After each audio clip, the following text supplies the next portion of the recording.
las tertulias literarias de la Biblioteca del Centro Cívico Río Vena.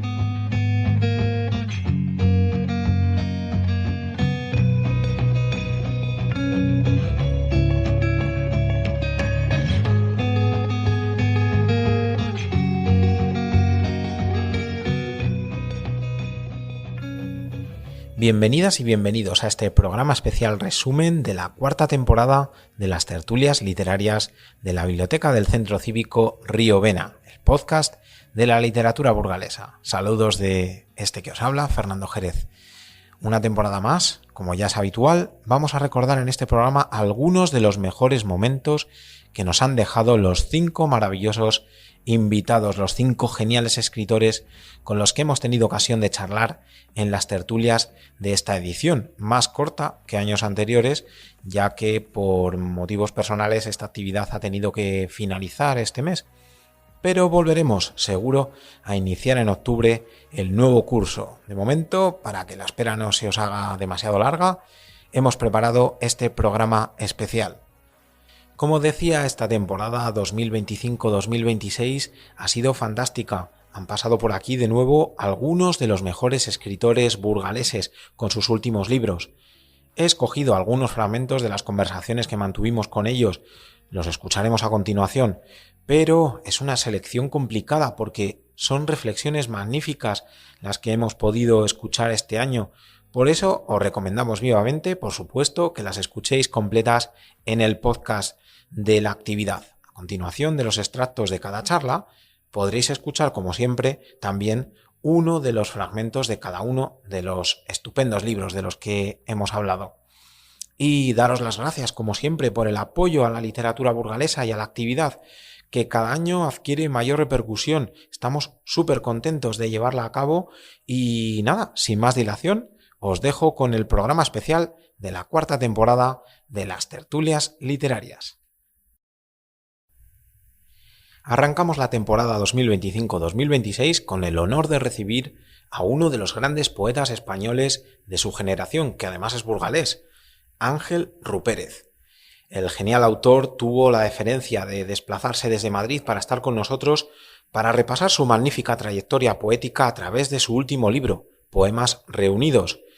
Con él charlamos largo y tendido de literatura, de filosofía y, en definitiva, de la vida. Un privilegio conocerle y escuchar sus reflexiones que han quedado grabadas para siempre en el podcast de la actividad. Mira, ya que te tengo recitando y con las gafas preparadas y todo eso, te voy a proponer otro. Vale. Porque luego te voy a preguntar sobre este poema. Es, yo creo que uno de mis favoritos. Es difícil elegir los favoritos porque hay tantos. Es difícil. Qué amable eres, Fernando. No, la verdad. Da gusto, Mira, es cortito, sí. se titula Interior y después te voy a preguntar sobre este poema. Interior. Esta vida que alimenta al corazón solitario hunde sus raíces en recuerdos que son también olvidos. Cuando luego broten a su aire días idénticos y desgrane el alma pasión antigua, fina lluvia de sol dorará el lugar y hablará tenuemente el resplandor pasado. Imán que se desliza en futuro sin límites. Este sol como fruto crecerá sobre árboles desnudos que hoy también florecen. Corazón, ten en ti este flujo imparable y que la soledad te alumbre y que tu sino sea comprender lo que eres. Se me pone la piel de gallina. ¿De verdad? De verdad. Joder. Así es. Un lujo. Ahora que lees y escuchas este poema, dice, dora este lugar fina lluvia de sal. ¿Qué sientes? ¿Has comprendido, como dices al final, has comprendido lo que eres? Ahora que ha pasado el tiempo. Estamos hablando, este poema está escrito hace más de 40 años. Entonces yo creo que con perspectiva... Es todo un reto, ¿no? Todo un reto. Realmente... Igual te lo tengo que dejar pensar. No, es posible que sí que vaya comprendido. Es decir, o sea, supongo que vuestra vida, mi vida, la de todos, es una vida que también se basa en la reflexión sobre lo que hacemos, lo que queremos hacer, cómo queremos orientar nuestra vida y la recapitulación que hacemos con frecuencia sobre todas esas motivaciones que nos orientan, ¿no? Entonces, yo creo que al final he acabado siendo quien quería ser y quizás comprendiendo a quién soy. Me da la impresión, pero dentro de una, quizá, no diré nebulosa, pero sí cierta, no diré inseguridad tampoco, pero la firmeza total es complicado. Pero claro, a mi edad tienes que tener una cierta seguridad de lo que has hecho, de lo que has querido hacer, de cómo lo has querido hacer y a fin de cuentas de quién eres, ¿no? Yo aquí me remito mucho a una figura a la que adoro, que es el filósofo Friedrich Nietzsche, ¿no? Que en uno de sus libros, creo que fue en el último o penúltimo que escribió, aquella autobiografía impresionante que se llama Ecce Homo, al final decía llegar a ser quien has sido siempre. O sea, eres y tienes que descubrir quién eres y tienes que confirmar eso en tu existencia. Pero ya lo eres, digamos, tempranamente ya eres quien quieres ser, pero no lo sabes. Y ese es el reto, es complicado. Totalmente. El reto de toda la existencia, ¿no? O sea, en fin.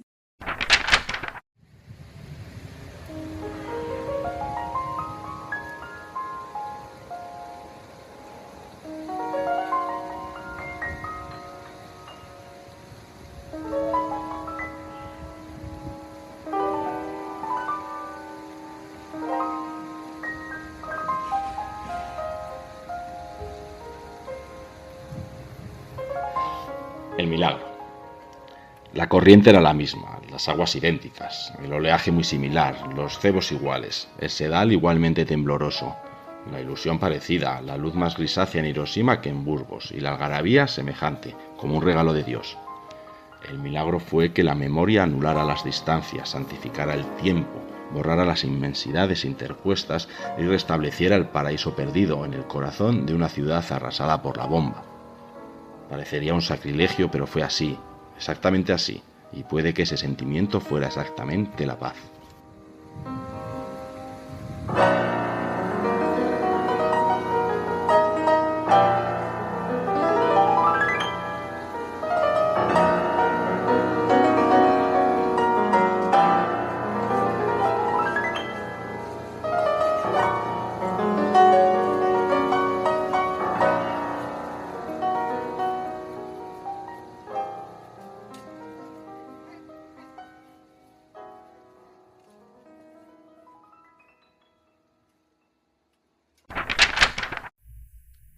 En noviembre, y también llegado desde Madrid, recibimos a otro burgalés emigrado, Daniel Dilla. Con él hablamos de su talentosa ópera prima titulada Odiseo, un libro que es mucho más que una novela al uso, es todo un artefacto literario digno de un autor como Daniel, que atesora un conocimiento extraordinario del oficio de escritor. Él mismo nos habla en este fragmento qué dos referentes tenía claros a la hora de comenzar a armar la trama y el esqueleto de su original novela. Además, posteriormente vamos a escuchar un extracto de la novela con música de la propia banda del autor, en la que Daniel Dilla toca el bajo, Casadaga. La novela va de esas segundas oportunidades que nos tenemos que dar, ¿no? Y cambian tu vida radicalmente, ¿no? Sí, exacto, sí. La novela, sobre todo los personajes, el padre y el hijo, que están en una relación muy difícil, que técnicamente también fue muy difícil escribirlo porque, por un lado, había una intención de que padre e hijo se parecieran más de lo que el hijo pensaba que se diferenciaba del padre, que eso también ocurre con mucha frecuencia, y el parecido empieza incluso en sus nombres, porque se llaman Leonardo y Bernardo, o sea, incluso ya hay un parecido en las propias sílabas intencionado entre uno y otro. Parece que me has leído el guión. Sí, exacto. Está buscado que haya una cierta confusión Y algunas de las obsesiones que tiene el padre en Madrid las repite el hijo, que vive bastante lejos, y creyendo que es completamente opuesto a cómo ha sido su padre, y en verdad no es así. Y el papel que tienen los recuerdos y las personas que aparecen es muy importante. Y sobre el papel de los recuerdos, y como suele ocurrir en todas las familias, quería resaltar también que no, dentro de una misma familia no todos recuerdan de la misma forma, y que cada uno recuerda lo que le interesa y muchas veces para su conveniencia. Total. Entonces, la propia estructura de cómo escribir el libro, para mí era muy importante que el mismo hecho fuera contado desde distintos puntos de vista. Y aquí hubo dos obras que para mí tuvieron mucha importancia en la escritura. Una que fue justo antes de empezar a leerla, que es una novela maravillosa que siempre recomiendo, que es de Luis Landero, que se llama Lluvia Fina. Uh-huh. Y una novela bastante dura, pero donde los personajes se están quitando la razón siempre unos a los otros. Y eso me encantaba. Y la segunda, y precisamente por el carácter portátil que comentaba del perro de Odiseo, es la propia Odisea. Y en concreto, la penúltima estación antes de de regresar, cuando termina en la isla de los Feacios, y allí hay un bardo ciego, Demódoco, que va a comenzar a cantar la gesta de Troya, que es muy reciente. Y hay un instante en donde el héroe de la Odisea no puede aguantar la emoción, y se levanta y dice que es él realmente el héroe, y continúa la historia. Entonces, esa idea que está ya en la Odisea de poder contar una historia como si fuera una carrera de relevos, donde uno deja la voz y la continúa otro, y que también nuestras vidas y el relato que hacemos en nuestras existencias es así, porque nuestra existencia, cuando estamos en los años, las cuentan unas personas, luego aparecen las familias, luego aparecen amigos, luego aparecen trabajos, y todo ese puzzle construye al final nuestra biografía. Entonces me pareció muy interesante, y por eso la novela tiene distintas voces. Tal cual, lo has plasmado así. Sí, que van cronológicamente añadiendo. Tomando el testigo. Exacto. Uh-huh. Efectivamente, porque vemos, la novela tiene un prólogo, luego el cuerpo de la novela, sí, una nota del editor, sí, el epílogo, sí. y cada uno supuestamente es un autor distinto. Sí. ¿Y qué más? Hay de todo, hay curiosidades que has añadido al final. Sí. Uh-huh. Esto no es una novela, esto es, ¿cómo lo llamamos? Un artefacto literario. Es un artefacto, porque en sí el manuscrito que se llama Odiseo, de hecho hay una página hacia la 90, que es una página en blanco y pone Odiseo. En teoría, el prólogo ha llegado hasta ahí y la obra realmente empieza en la página 90 y va a terminar hacia la 180. Y el lector se puede preguntar... Claro, te quedas desubicado porque dices, a ver, me quedan aquí, si esto llega a 400 y pico páginas y la novela ya se ha acabado, ¿qué pasa ahora?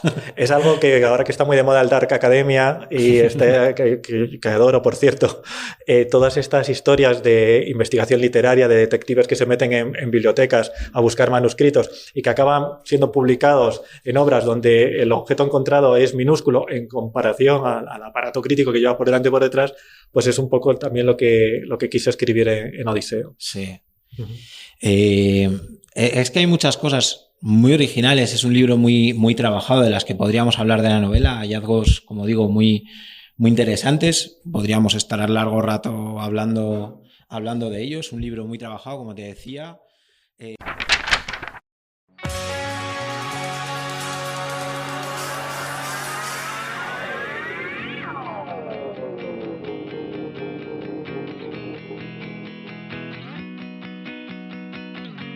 Primero negar la realidad y luego quizá sentirme especial. Si llegué a conocerlo bien, fuera gracias a Ángela. Podría haberme ahorrado el adverbio, y es que en mi familia, ante cualquier problema, solíamos mirar hacia otro lado y esconder nuestro miedo tras un aura de discreción educada.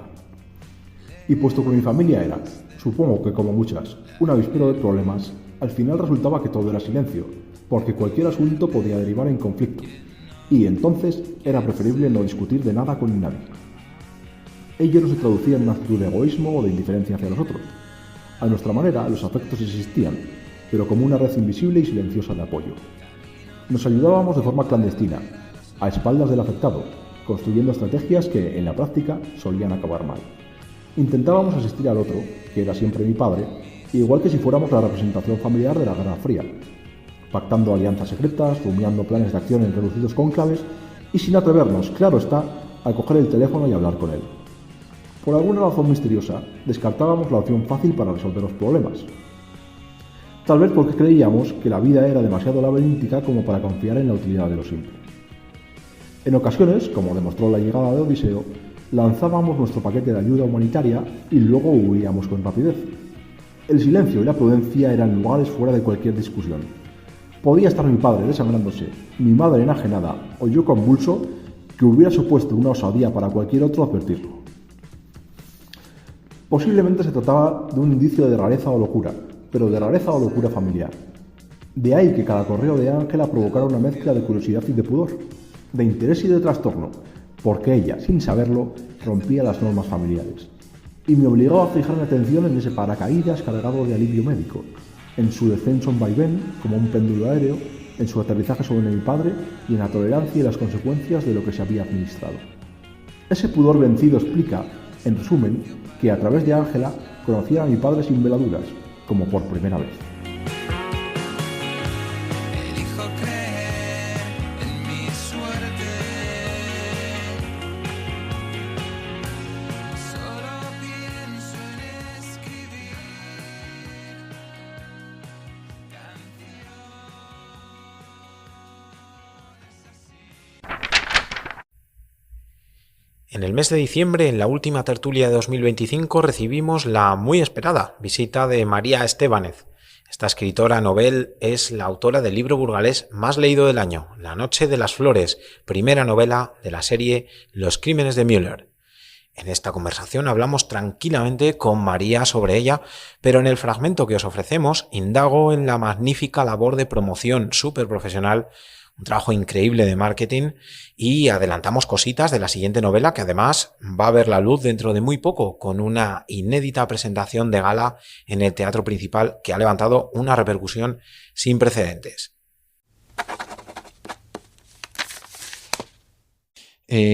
Bueno, tú eres periodista, hemos dicho, te dedicas al mundo de la comunicación y viendo el libro y viendo la campaña de lanzamiento, etcétera, que además tú lo detallabas antes que querías que fuera pues un poco multidisciplinar, digamos, de diferentes, en las artes, pues diferentes puntos de vista comunicativos. Vamos, que la parte de imagen y difusión ha estado muy bien, ha sido, yo diría, de mucho nivel, la has cuidado mucho, con mucho gusto, con profesionalidad. Y diría que a la altura de grandes libros muchas veces, porque yo lo veo y lo sigo y dices, bueno, esto es algo de lo que adolecen muchas veces los autores locales, pues que no tienen quizás los medios, los recursos personales o materiales para hacer grandes campañas, ¿no? Y bueno, por eso también existe un poco este espacio y otros espacios para dar a conocer los autores locales, para darles la repercusión que merecen, ¿no?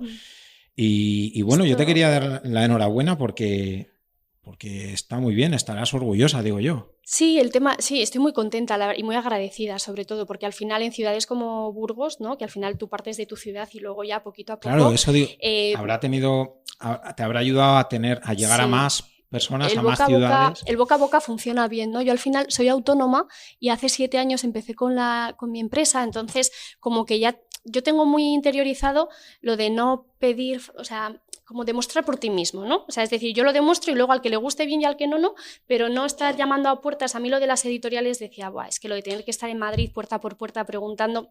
Entonces digo, yo le enseño y al que le guste genial y al que no pasa nada, pero como no estar esperando a que te den ese permiso o te validen de esa forma, ¿no? En plan de, sí, pues tu novela vale, pues tu novela no vale. Entonces ahí sí que esto es marketing puro porque, que es a lo que me dedico, porque pensé, digo, es que tú cuando estás en Netflix, ¿no? O en cualquier plataforma dices... te salen la opción de 30 series, ¿no? Diferentes o 20, y digo, ¿qué es lo que te hace elegir una serie u otra, ¿no? Pues el tráiler. A mí el tráiler de las series es lo que muchas veces me condiciona para elegir una u otra. Entonces dije, hay que hacer vídeos, pero no, de verdad que por un tema puro de marketing. Esto era un interés de decir, se lee mucho, la gente dice que no se lee mucho, la gente joven lee mucho, pero nos entran las cosas por los ojos, por eso tan importante la portada, ¿no? Y tan importante el tema del vídeo. La parte visual. Sí, entonces yo tengo que decir, soy muy obsesiva con pocas cosas, pero con lo que soy mucho, y sí que me interesaba que la parte visual fuese muy potente, porque al final luego poco a poco vas construyendo, pero cuando partes de nada, la gente te conoce pues por lo que ve, y tienen que ser vídeos muy cortitos, pero que digas, anda, ¿qué es esto? Mucha gente se pensaba que iba a ser una serie, una película, los primeros que lanzamos, si lo ¿no? veis, si entráis en el perfil de Instagram de María o sí, en los o crímenes, el de los crímenes de Müller, ¿no? Me parecía importante también crear un Instagram específico. Veréis que es impresionante, está Sí, muy bien hecho. y ahí tengo que decir que tiré de mi gente, ahí sí que pedí a un par de amigos, les dije, oye, mira, no sé lo que vamos a poder pagar, porque es el primero y no sé cómo va a funcionar, igual, y se volcaron, y bueno, ahora que ya ha salido bien la cosa y vamos, que está funcionando bien el libro, pues ya de cara al segundo nos vamos la semana que viene a grabar a París, así que estamos contentos porque bueno, pues todo lo que ha salido de beneficio lo hemos reinvertido en la segunda parte. Ya lo veis, talento burgalés, talento local, y haciendo este tipo de cosas. No lo valoramos lo suficiente. Sí, tengo que decir, sí que quiero dar las gracias en especial a Sergio Ibáñez, que es un buen amigo que le comenté la idea y me dijo que de cabeza fuimos a Guriezo, fuimos a Santander, el hombre grabó, editó, y creo que el resultado es bueno porque él es muy bueno. Entonces al final, y también es talento burgalés. Mira, Sergio es talento burgalés, la portada es talento burgalés, el libro al final... Eso es, un productazo. Hacemos piña o intentamos. Bueno, lo dices, al final de la novela, por cierto, yo creo que es el comienzo de la siguiente, se puede decir, sí. ¿Verdad? Cualquiera que te siga a través de Instagram sabe que ya la acabas de terminar, tú lo has dicho aquí, y bueno, imagino que no tardará mucho, ¿no?, en ver la luz. No, estamos, pues mira, lo tenía que haber entregado ayer, pero lo voy a entregar el lunes que viene, porque yo hasta que no me convence al 100%, digo, puede estar bien, pero se puede todavía limar un poquito más y sacar un pelín más de brillo. Entonces la idea es que corrijamos en diciembre y enero, y la idea es que entre febrero y marzo esté fuera. Genial. ¿Y algo que nos puedes adelantar? Bueno, pues sí, que los escenarios principales son Burgos y París. Es una novela, pues sigue la misma línea. Los protagonistas, Julia y Jaime, siguen. Todo lo demás no. Veréis que es impactante cómo empieza, lo que le pasa a Julia en esa boda. Sí, no, me apetecía un montón meter una boda porque las bodas me parecen a veces muy siniestras. Entonces sí. Las bodas tienen parte así como de muy bonitas, pero también tienen cosas pues que llaman la atención. Entonces, bueno, sí que los abuelos siguen, porque no lo he dicho, pero sí que el primer libro también me apetecía homenajear un poco a la figura de los abuelos, ¿no? De los míos propios, porque creo que mis abuelos han sido maravillosos los 4. Y creo que los abuelos influyen mucho en los nietos, o sea, para bien, para mal. Entonces, bueno, pues me apetecía que en el segundo libro siguiesen teniendo protagonismo, lo siguen teniendo, y bueno, pero los protagonistas, ellos dos, y todo lo demás cambia. Vale. Pero bueno, lo bonito es que estaba escribiendo el primer libro y yo decía, ¿por qué me he ido a Guriezo y no me he quedado en Burgos, que lo conozco y me gusta tanto, ¿no? Pero como que tenía una deuda, entonces dije, no, el segundo va a ser Burgos. Y es bonito porque lo que más me han comentado los lectores del primero es que en el primer libro hay pequeños fragmentos que hablan de la ciudad. Transcurren en Burgos. Entonces la gente lo reconoce, ¿no? Y reconocer los sitios a la gente le gusta mucho. Entonces yo creo que el segundo libro a la gente de Burgos le puede gustar, porque al final pues son cosas del día a día que todos conocemos. Genial.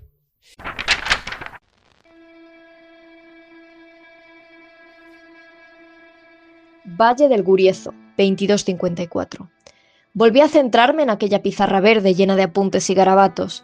Todas aquellas flechas tenían sentido en mi cabeza. Causa, efecto, causa, efecto. Hasta el momento sabíamos que a Juan le habían asesinado entre las 2 y las 4 de la madrugada, del martes 10 de diciembre. El asesino había accedido por la puerta principal.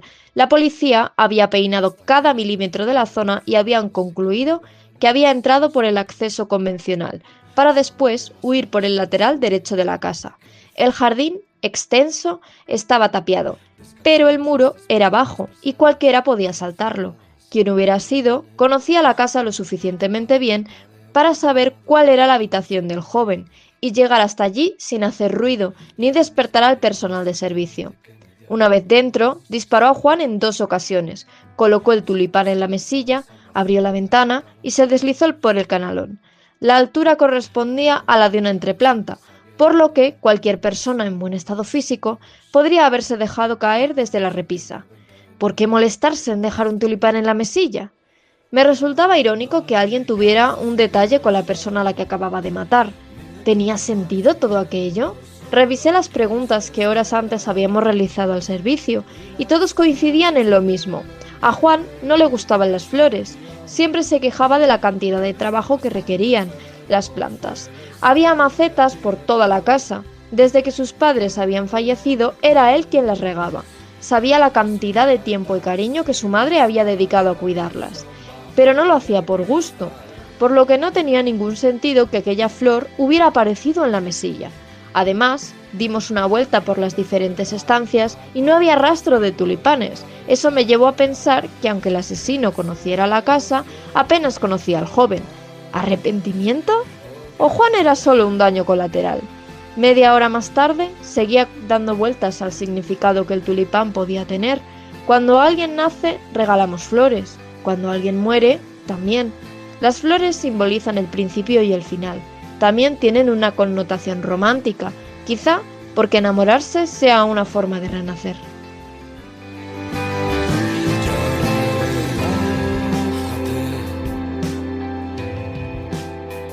Ella lo lleva bien, está aliviada, ves,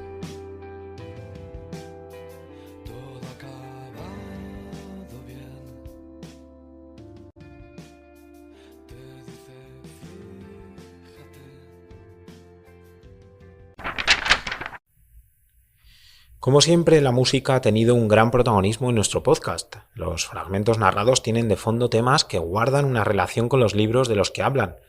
Hemos mezclado muchos estilos: música clásica, indie, pop, canción francesa. Si os parece, escucharemos una de las canciones que ambientaron otro de los fragmentos del libro de María Estebánez. A continuación, escuchamos De verdad lo siento, un tema de Quique González en colaboración con Gorka Urbizu.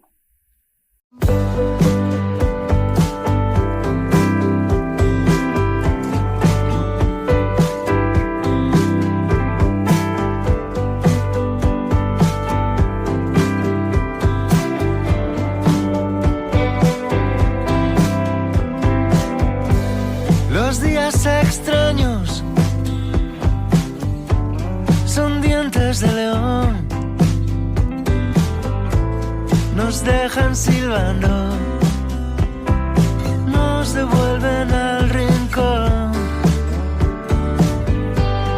Estamos salvados, eso mismo dije yo, con sangre en el labio, respirando el pétrico, en un trance cerca del relámpago. En el viaje nos acompañamos. De verdad lo siento tan profundamente dentro que me tengo que apartar.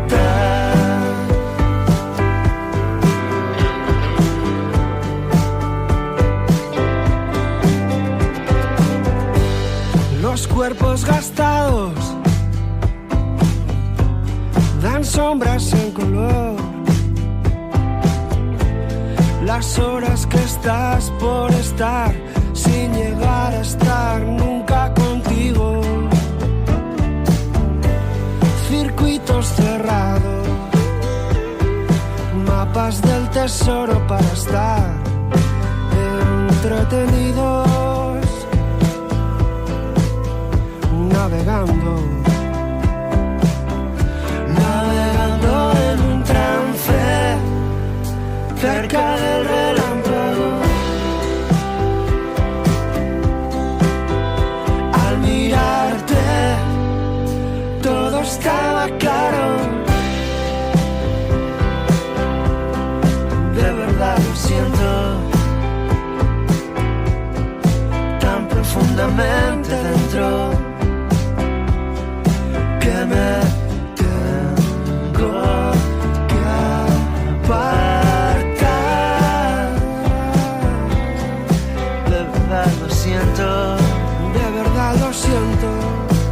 sé bien por dónde tirar. Me lo invento sin piedad.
En enero llegó desde Madrid el periodista y escritor burgalés Rodrigo de Pablo, que nos trajo su tercera y brillante novela Mañana veremos el mar.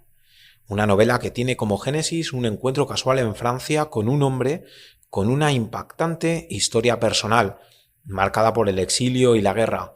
Un origen que relata maravillosamente bien Rodrigo, como vais a volver a comprobar. Y mejores que este. Sí, sí.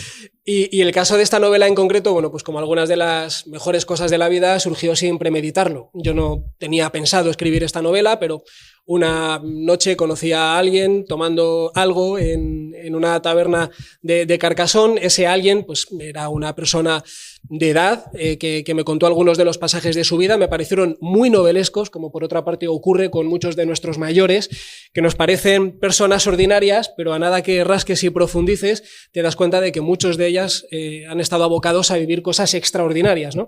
Y es lo que ocurrió con esta persona. A partir de algunos de los detalles que él me contó de su vida, bueno, fui tirando del hilo y de aquellas madejas que fui yo tomando, pues empecé a ver que pues, se podría armar una historia novelada. Empecé a descubrir pasajes de nuestra historia que yo mismo desconocía y entonces me empecé a entusiasmar por esa historia que yo iba descubriendo, porque algunas de las mejores cosas de escribir es lo que aprendes mientras escribes, y yo me empecé a apasionar y creo que es esencial que te apasiones para de esa manera cuando escribes algo también poder apasionar a quien te lea, ¿no? Parecía que todo estaba confluyendo para que de aquel encuentro pudiera derivarse una novela. Y aquí está el resultado, que es Mañana veremos el mar, que autoedité con otro nombre hace muchos años, pero que luego a través del interés de una editorial que siempre me gustó mucho por su catálogo, como es Funambulista, muy bueno. pues ha acabado siendo Mañana veremos el mar con algunos retoques y con una evolución que creo que la novela tenía que tener también para acabar siendo lo que hoy es. Uh-huh. Parece una historia de película, el origen, ¿verdad? El origen que nos ha contado Rodrigo. Bueno, he de decir que no sé si es de película o no, pero para mí sí es entrañable porque esa persona de la que estaba hablando aparece en la cubierta de la novela, que es este señor de aquí. Esta foto está tomada hace muchísimos años, en la década de los 50 o 60 en Argelia, durante la Guerra de la Independencia de Argelia. En realidad esta persona se llamaba Gabriel Agüera, no se llama Roque, que es el protagonista de la novela, pero bueno, es con quien yo hablé aquella noche en Carcassonne. Él me prometió, cuando yo tuve el encuentro con él, ya digo que empecé a escribir sin tener muy claro lo que iba a salir de allí, y cuando vi que realmente lo que estaba forjando era una novela, me sentía en la obligación moral de regresar para hacerle saber a esta persona, oiga, que de aquella conversación que mantuvimos puede que salga una historia novelada y que sin usted habría sido imposible, y quiero que lo sepa porque es parte, ¿no?, esencial de todo esto. Entonces él al principio fue una odisea en sí mismo, porque yo cuando me planteé que eso iba a ser una novela dije, tengo que ir a Carcassonne, pero yo no tenía manera de contactar con este hombre. Yo no sabía dónde vivía, yo no tenía ningún teléfono de contacto, era una persona dura, producto de la época, muy osca, ¿no? Por lo que he sabido después, ¿no? Entonces yo un día agarré el coche desde Madrid, me fui a Carcassonne para ir al mismo lugar donde lo había conocido por si sonaba la flauta y aparecía. Por el camino recuerdo cruzarme con un señor más o menos de su edad que iba con una chapela vasca y le pregunté, ¿usted conoce a Gavi, español como usted, tal? Ah, el catalán. Sí, lo conozco, pero no quiero saber nada de él. Digo, bueno, pues nada. Seguí caminando, me planté en aquella taberna, me pedí algo en la barra y a los 10 minutos apareció. Claro, él no se acordaba de mí, habían pasado unos años y le intenté refrescar la memoria. Constaté que algunas de las cosas que me contó en el segundo encuentro no coincidían exactamente con las del primero, lo cual me pareció muy bien porque me dio vía libre para seguir escribiendo por la vereda de la ficción, ¿no? No sentía la atadura de tener que reflejar fielmente algo que alguien me contó. Pero de aquel encuentro de noche, pues derivó un desayuno al día siguiente, comimos juntos y aquel personaje hosco se emocionó en la despedida y me hizo prometer que yo regresaría con un ejemplar de la novela terminada para él. Como yo no tenía manera de localizarlo porque no tenía teléfono, tal, dejé mi contacto a la dueña o a la que regentaba la taberna donde nos habíamos conocido, y al cabo de unos meses me escribió por Facebook y me dijo que Gavi había fallecido. Yo no pude cumplir con mi parte, no pude regresar con un ejemplar para él, pero a cambio una de las fotografías que él me dio en aquel segundo encuentro, porque él me quiso entregar una caja entera llena de documentos y de fotografías que yo no me sentía en el derecho de tener en mi casa, ¿no? Porque parecía que estaba usurpando algo que no me correspondía, pero sí me quedé con alguna fotografía de las que él tenía copia, y una de esas fotografías pues es la cubierta del libro. Es perfecta, ¿eh? La foto yo no sabía que era real, y cuando me la has contado fuera de micros, digo, jo, qué bonito, qué bonito. Sí, porque además es una fotografía, ya digo, tomada durante la Guerra de la Independencia de Argelia, pero que no remite a lo bélico, ¿no? Sí.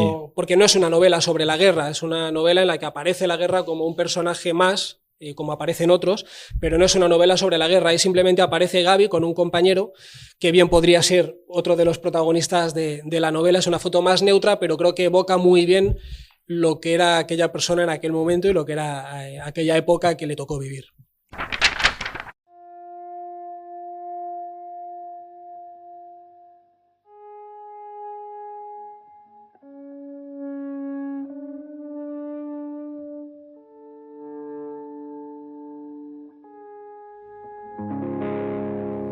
Jo no canto per la veu,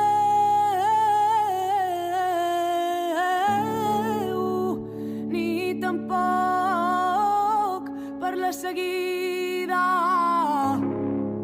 Canto per un amic meu que per mi donaria la vida. Jo no canto per la veu. Roque ha perdido el control. No deja de golpear a la gente contra el retrete, ni cuando la sangre que emana de su cráneo le cubre cálida y espesa hasta el codo. El cadáver aún tibio de su padre yace en la habitación de al lado, velado por su madre. Para Aurora, el latigazo seco que ha borrado el brillo de la mirada a su marido ha sido casi un alivio. ¿Es su corazón o el mío?, decía a veces cuando Antonio se lo tragaba al bosque y medio pueblo mataba el tedio elucubrando en torno a otra fuga, otro sabotaje, otra ejecución. Si fuera por los rumores, Antonio el Carbonero ya habría sido justiciado varias veces, unas por maquis, otras por contrabandista y otras por enredarse en faldas inapropiadas. Sin embargo, ahora que un ataque al corazón ha acabado de verdad con él, lo último que espera su hijo es que vengan a arrestarlo. La vida en casa no ha sido fácil, y Roque se lo hace saber a su primera víctima, golpe a golpe. La amargura por cada sospecha, tortura y encierro va implícita en la rabia ciega de sus impactos. Las suspicacias habían aniquilado a su padre poco a poco, de forma discreta pero eficaz, y alguien tenía que pagarlo. Ahora que Roque advierte una ola de espasmos bajo las manos, nada le parece más seductor que la venganza. Puede matar a 1 o a 100. Está en trance. No hay vuelta atrás. Una vez que termina en el baño, Roque sale a dar caza al otro agente, que aguarda su final inmóvil, como un depredador lazado. Roque lo observa fugazmente. También es muy joven, casi un crío, y está temblando. «No me mates! Per la meva mare, no em matis». Cuando alguien olisca la muerte, regresa a su lengua, a su Dios y a su madre. Pero no hay indulto. Roque lo sacrifica con aire funcionarial, igual que un matarife enfrentado a un eviscerado. El primer golpe, en la sien, le hace volar la capa. El segundo, en el mentón, lo clava de rodillas. El tercero, una patada en la tráquea, le estirpa el último asomo de vida de su rostro. Cesan los puños y los quejidos. Roque resuella sin apenas aliento, las manos apoyadas sobre las rodillas, la barbilla hundida en el pecho. Consumado el castigo, ¿cuándo sobreviene el resarcimiento? Tal vez no lo haya porque no hay compensación para un padre muerto. Si cierra los ojos, a Roque le persigue el tacto de su frente lívida y cerosa, la rara visión de la nariz misteriosamente acentuada, las manos enjutas con la punta fría de los dedos tocándose entre sí, como si pertenecieran a un siniestro jugador de ajedrez. «Ya nadie nos hará daño», murmura. «Nada podrá conmigo». Trata de convencerse, como si así pudiera afianzarse sobre la ciénaga que crece bajo sus pies. Alrededor danza el silencio, un sigilo espeso que comprime el pecho y ahoga la garganta de quienes lo respiran. «¡Ay, Aurora! ¡Qué desgracia!», susurros que son aullidos. Es una tragedia para toda la vida. Ojos que preferirían no ver. No hay consuelo para tanta calamidad. El viento esparciendo la hiel. Sin saberlo, el hijo de los Falconer, el muchacho que va para figura del Barcelona, acaba de regatear los sueños que le pintan los goles de César y Escolá por el apremio del exilio y el escarmiento del desarraigo.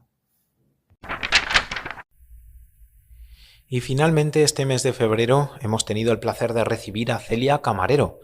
La autora burgalesa, residente en Salamanca, se desplazó hasta aquí para charlar con nosotros sobre su precioso poemario La guarida del ángel. Además de poeta, Celia es pianista profesional y doctora en filosofía, y lo demostró con una conversación deliciosa que nos dejó momentos absolutamente brillantes, como esta reflexión magistral de Celia casi al final de la tertulia, que fue suscitada por una pregunta del público, por una pregunta del también poeta Ricardo Ruiz, casi, como digo, al final de la tertulia. Un Ars Poética, que es un final perfecto para este resumen de la temporada. Después escucharemos el poema Unidad, con música al piano interpretada por la propia Celia Camarero.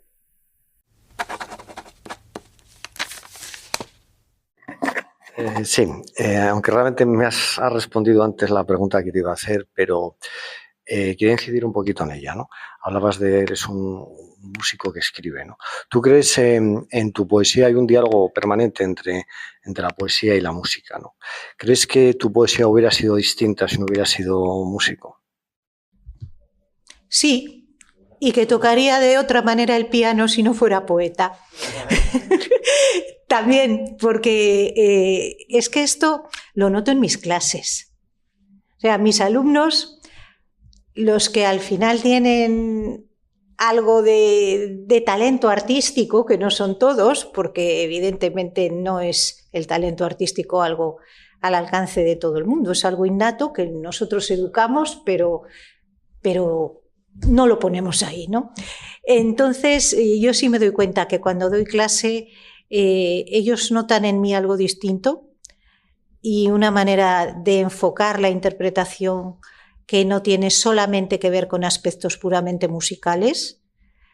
Y sin embargo, claro, como la técnica es muy importante y está presente en todo momento, les resulta muchas veces más fácil entenderlo a través de la poesía. Hay que tocar con poesía y hay que escribir con técnica y con un conocimiento de la musicalidad. La musicalidad me parece importante para la poesía.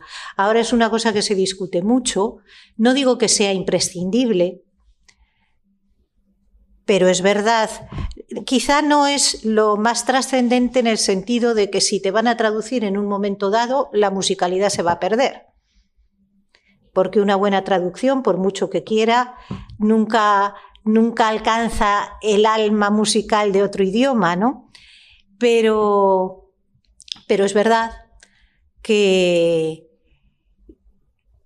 claro, escribes en tu lengua y además, en general, escribes en tu lengua materna. Hay algunos poetas que son bilingües y pueden escribir en 2 lenguas y a lo mejor alguno domina muy bien algún idioma que no sea el suyo materno y puede escribir también en ese idioma, pero realmente lo que tiene de íntimo la poesía procede también de tu propia lengua.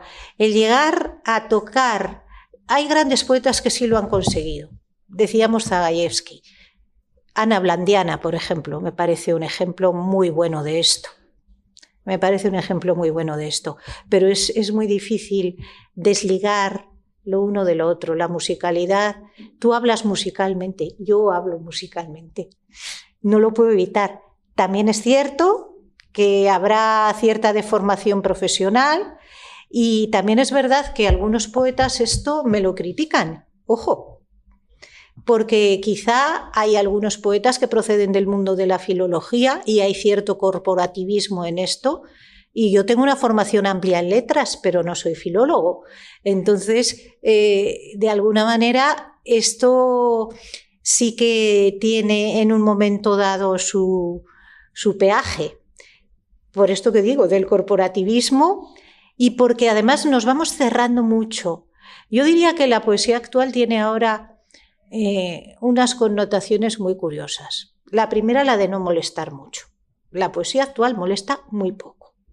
Generalmente no se mete en camisas de 11 varas y no llega a ser una poesía tan reivindicativa de aquello o de lo otro, ni es una poesía social. En general hablo, puede haber excepciones, pero bueno, en general. Todo esto no es lo propio del siglo XXI. Sí se ha vuelto mucho a una poesía rica en imágenes, yo diría que excesivamente rica en imágenes, pero claro, si renunciamos al ritmo, renunciamos a la rima, renunciamos a todos los procedimientos clásicos de la poesía, para distinguir un poema de algo que no lo es, tienes que embellecer mucho el lenguaje. Y la forma más socorrida de embellecer el lenguaje son las imágenes, pero las imágenes son muy peligrosas. Porque un exceso de imágenes nos lleva a movernos en el terreno de la nada más absoluta. Claro, del artificio por el artificio. Entonces, para convencer, pues muchas veces lo que hacemos, a lo mejor yo también lo hago alguna vez, no digo que no, pero lo que se hace habitualmente es poner notas de erudición, citar, o poner que se vea bien claro que lo que yo escribo está bien escrito, entre otras cosas, pues porque conozco a los clásicos o porque conozco a tales autores de referencia y los pongo en medio de un poema para que no quepan dudas. A mí algunas veces me maravilla leer poetas sencillos como Eloy Sánchez Rosillo, por ejemplo, que prácticamente no tiene necesidad de hacer eso más que de ciento en viento. Y te reconcilia con lo que es verdaderamente poético, ¿no? También hay otra circunstancia, la poesía de hoy día es muy urbana en general, los poetas jóvenes tienen muy poco contacto con la naturaleza, pero claro, no lo tienen, y como no lo tienen, pues no pueden hablar de la naturaleza y eso lleva pues a muchos temas. Se empobrece muchísimo el léxico que se utiliza porque la naturaleza nos facilita muchísimo léxico, nos regala un montón de palabras maravillosas. Entonces, bueno, pues es verdad que se introduce otro tipo de lenguaje, un lenguaje más tecnológico, que nunca nos lo hubiéramos imaginado, pero claro, todas estas cosas que al final tengan un rendimiento poético, es mucho más difícil hacer poesía con estos parámetros de la renuncia a casi todo, y al mismo tiempo es mucho más fácil, porque caemos en el todo vale y decimos que es nuestra verdad y a ver quién nos la discute. Entonces tiene esa dualidad, es mucho más difícil y es mucho más fácil, y encontrar un poeta que verdaderamente lo sea y que pueda pasar por todo esto sin perder esas otras esencias, pues tiene sus dificultades, o yo lo veo así. Ahora bien, la filología es a la poesía hoy en día pues un seguro, porque parece que el hecho de que seas filólogo ya asegura que sabes lo que estás haciendo, y un peligro, desde mi punto de vista. Oye, muchas gracias, Ricardo, por la pregunta, porque has dado lugar a una respuesta maravillosa. Vamos, una reflexión muy interesante, muy interesante. Una arte poética. Totalmente, sí. Maravilloso. Pues qué decir después de todo esto.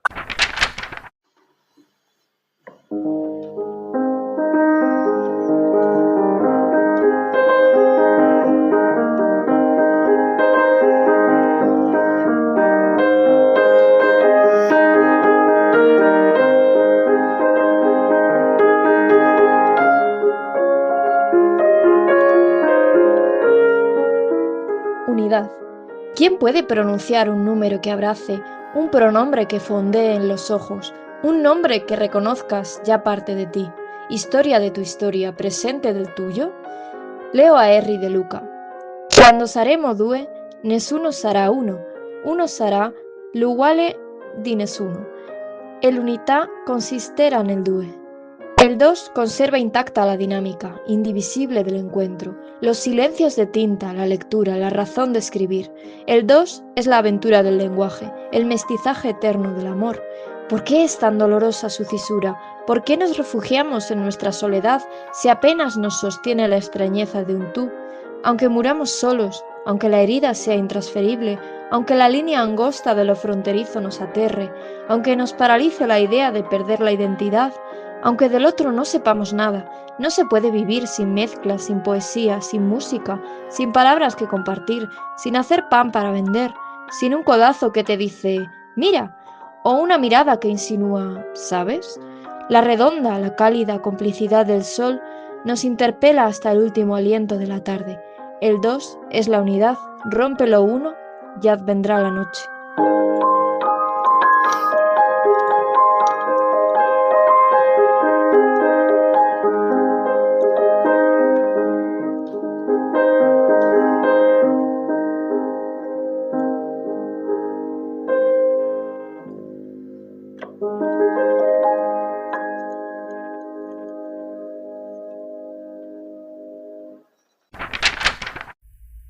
Y así hemos llegado al final de esta cuarta temporada, un poco más corta de lo habitual, pero como habéis podido comprobar, muy intensa y llena de momentos maravillosos, con autores de un nivel inmejorable. La literatura burgalesa goza de una salud envidiable y de eso dan fe todas estas conversaciones que espero que sigáis disfrutando en el podcast a través de vuestra plataforma favorita. Ya sabéis que las tertulias literarias están en todas, así que solo tenéis que elegir la vuestra.